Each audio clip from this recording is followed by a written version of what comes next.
वचन पढ़ेंगे। कोई वचन पढ़ने वाला नहीं है, मुझे वचन पढ़ना पड़ेगा।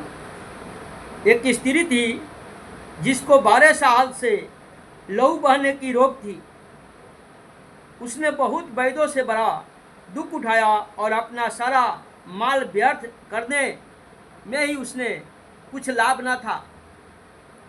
ना हुआ, परंतु और भी वो रोगी हो गई। एक बहन, मार्कुस के किताब उसके 5 उसके 25 वचन से पढ़ रहे हैं। एक बहन थी जिसको 12 साल से लहू बहने का रोग था। अपने सारे माल व्यर्थ में खर्च कर दिया, सारे डॉक्टरों को दिखाया, फिर भी उसको कुछ आराम नहीं हुआ, कुछ चंगाई नहीं मिला। पर उसने यीशु के नाम सुना था और यीशु के नाम सुनने के कारण उसके मन में विश्वास हुआ था कि जितना लोग यीशु की चर्चा कर रहे हैं, कुछ तो बात है। इसलिए वो मन में कहती थी, मैं उसके दामन को भी छू लूंगा और मैं शिफा पा जाऊंगा। ये मन के अंदर विश्वास उसका इतना दृढ़ता से हो गया था। जहां जाओ यीशु की चर्चा सुनती थी, जहां जाओ यीशु की चर्चा सुनती थी, और उसको सुनते सुनते उसके मन में क्या हुआ? विश्वास हुआ। वचन कहता है विश्वास सुनने से, सुनना मसीह का वचन से होता है।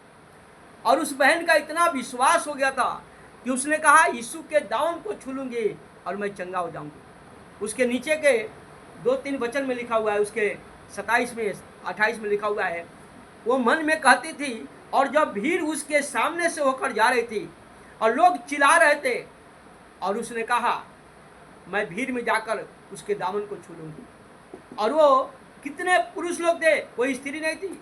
और वो बहन कांपते हुए, डरते हुए जाकर यीशु के दामन को छुआ, और वो तुरंत उसका लहू बहने का रोग क्या हुआ?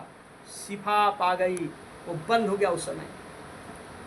और उसने अपने शरीर में जान लिया, जो बीमारी जो मुझे थी उसमें मैं पूरी तरह से शिफा हो गया।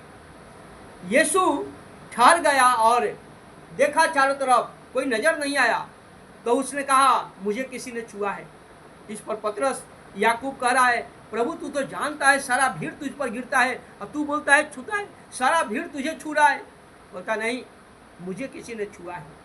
यीशु आत्मा में जान गया और वो बहन को देखने लगा। जब बहन सोची कि अब नहीं बचूंगा, डरते हुए कांपते हुए यीशु के सामने आया और गिर कर कहा, अपना पूरा हाल बयान कर दिया। और फिर यीशु ने कहा, हे पुत्री, कुशल से चली जा, अब तू अपने बीमारी से चंगा पाइए, दोबारा पाप नहीं करना। पाप के कारण हमारे जीवन में क्या होता है? बीमारी आ जाता है। प्रभु इस वचन के आधार पर आमीन करें।